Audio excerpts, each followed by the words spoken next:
special treat, I would like to take you through my top 5 personal favorite martial arts movies. 5. This is a new one I just saw at Gen Con 2009. Samurai School just came out in 2008. Really, really funny one. This is one of those ones where it almost kind of makes fun of how bad martial arts can be. It's way, way over the top in fighting and in drama, and it's really intense. I'm going to butcher this name. The director is Tak Sakaguchi. He plays Momo. That's the shortened version of the name, Momo. Momo and the other students at the samurai school have to learn how to become men. They face separate trials and tribulations. A former dropout student from the school issues a challenge to the academy, his 3 best against their 3 best, and they have to fight it out to the death while the whole school has to cheer from a distance.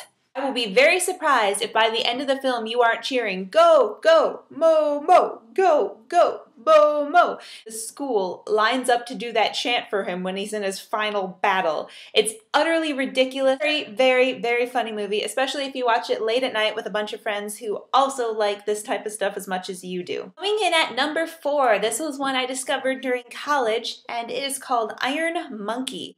This is a sweet little story, like a Robin Hood of sorts, trying to help the poor by stealing from the rich. The authorities are chasing after him. Fighting styles are really great. It's very similar to a Crouching Tiger, Hidden Dragon fighting style, jumping off roofs and different things. Excellent fighting scene taking place on a bunch of really tall, like bamboo poles, where they're trying to balance and not fall into a fire. There are some cute moments in it. A good guy is brought in to try and stop him. He meets the guy and they're friends, and he has to decide whose side he wants to be on. Watch it dubbed or undubbed, because both ways it's really funny, especially when there's a line with, "Oh, that monkey is showing his ass."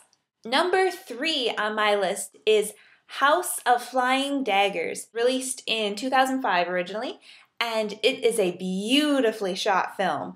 Absolutely gorgeous in the art. The colors, the greens of the forest, fighting styles are beautiful. It stars, I'm going to say her name wrong, but Ziyi Zhang. She's one of my favorites, and she stars in this film as a blind girl leading an undercover cop to where the flying daggers might be, and they maybe start to fall in love on this journey. It's really sweet, very emotional, and especially towards the end. So emotional. It's really great drama martial arts movie. Coming in at number 2 is Kill Bill Volume 1. Quentin Tarantino's basic love story to martial arts film starring Uma Thurman. Also gets to feature David Carradine, which is wonderful for legitimizing his franchise there. The fighting is amazing. Whoever thought that Lucy Liu could be so adorable and lethal at the same time? She just kicks some major butt.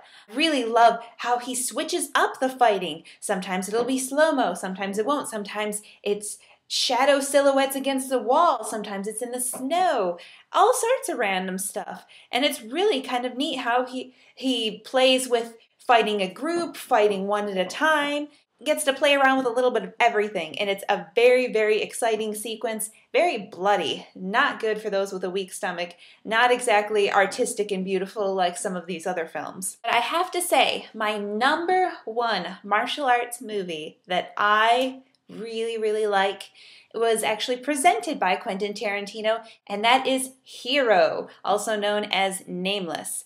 Stars Jet Li as Nameless, and also stars so many other good people. There's Maggie Chun, Tony Leung, Ziyi Zhang, Donnie Yen, all sorts of great people. The most amazing thing about this movie is the use of color once again. The movie is about Nameless, who comes to the leader of the land and shows that he has offed all of his major competitors and is there to tell him the story of how he did it. The story keeps changing, and every time the story gets retold a different way, the colors change. Whether it's a story of betrayal and jealousy, it's told in reds. If it's a story of sorrow, it's all in blues. Really, really beautiful. There's lots of slow motion fighting. It's not gory whatsoever. It's just done in a really artful way. It's very emotional. It's a great story. I love that story. So, those are my personal top 5 martial arts favorite movies.